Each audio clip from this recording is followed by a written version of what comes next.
Now, the next piece of illusionary thinking to do away with is that change isn't supposed to be painful or uncomfortable.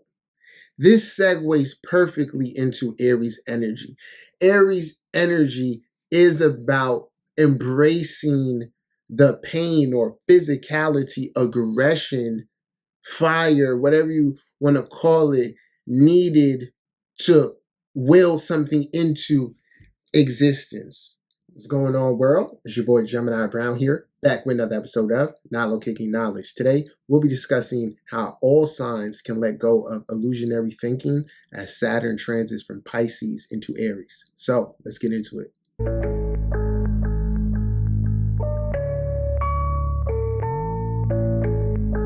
Today, we're going to talk about letting go of illusionary thoughts.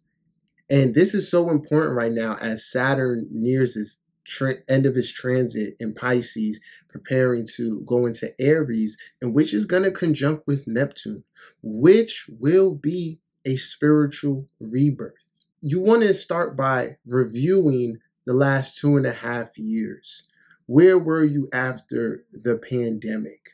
How did it affect you? What have you learned during that time? What changed in your life? More importantly, what areas of life or things in your life did you begin to take more serious? Also within that vein, how much more clarity do you have within this area? What are the stories that are still prevalent?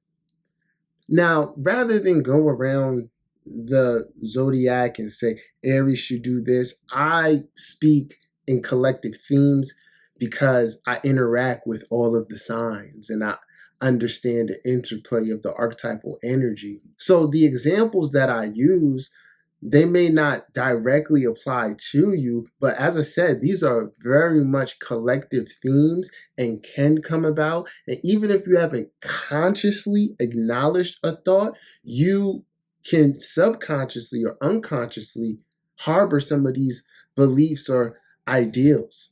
One type of illusionary thinking I think it would be best for people to let go of is particularly when it comes to relationships. As of late, I've been really preaching about how we're going into an era where your individuality is going to be seen as more attractive than your physical attributes or your outward demeanor. A lot of this is because we're going from an age of earth into an age of air, of ideas and sociality and things of that nature. So with that said, I continuously encourage that if you set a standard for yourself, which is fine to have, it is very much so second house energy. These are the things that I value, and therefore it sets a standard for what I'd like to receive or appeal to within others. You have to make sure you are radiating some form of this energy. Rather than go with physical examples, I want to talk about just like core energetic beliefs like love or jealousy. If these things exist within your being, whether you're conscious or unconscious of it, is going to affect the quality of partner or people you attract.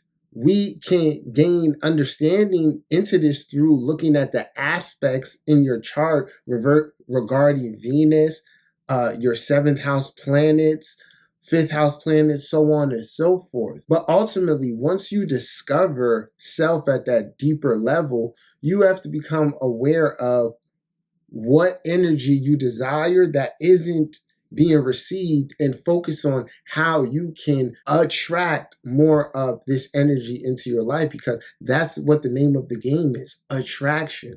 So with that said, I'll be honest, anytime I'm online, I come across these posts of people trying to shame others who check the duality here, who have kids and are unattached and looking for another, and then B, those who are a certain age that don't have kids. I've seen both parties try to shade each other. It's a red flag if you're a 30 something without any children. And if you have two or more in your 30s and you're not with that person, stay away from me.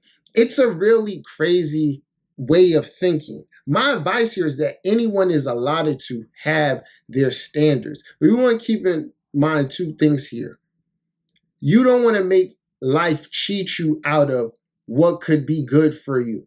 And I'm going to give an astrological example here. If you're an Aquarius moon and you may know deep down, I would have kids, but then again, I don't know. More than likely, you're someone who is set up to be a step parent or alternative parent.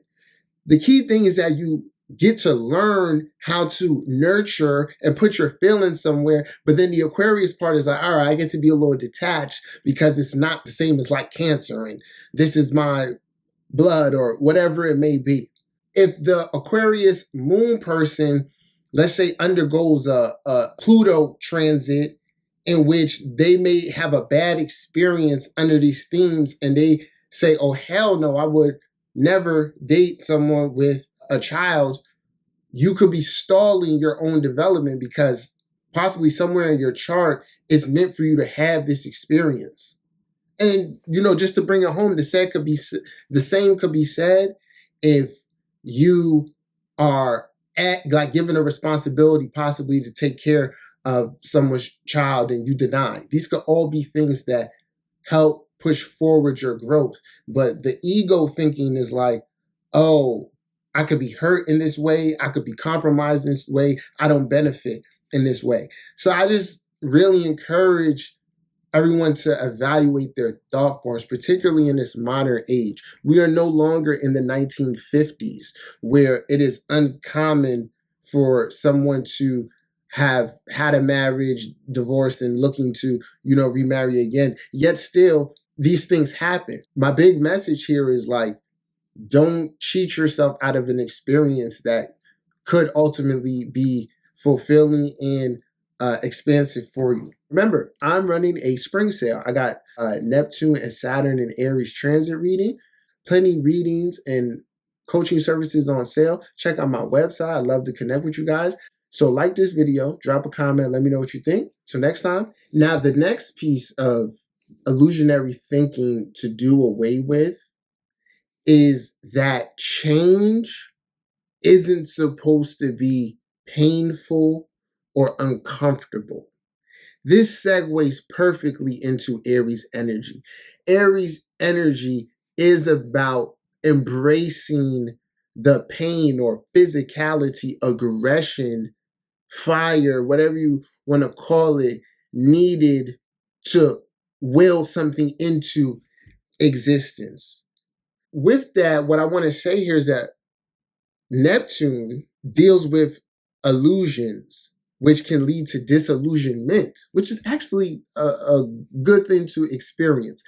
The key thing with disillusionment is just accepting the reality of what is being shown to you and that you were wrong and sobering up to what's in front of you. And if you do, immense growth occurs.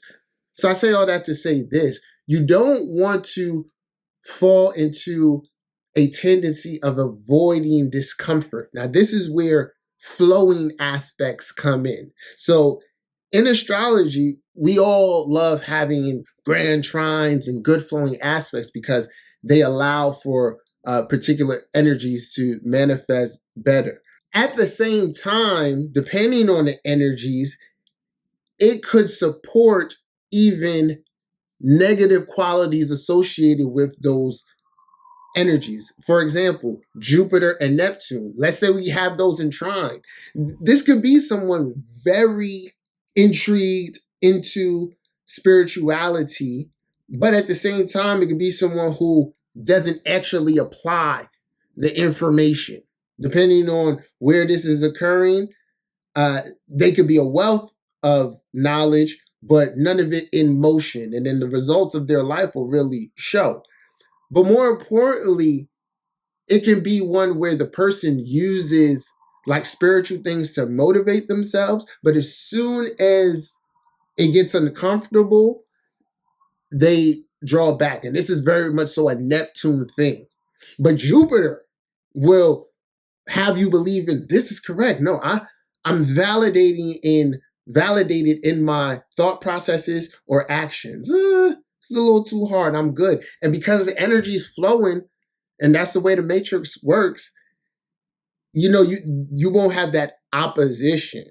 Okay?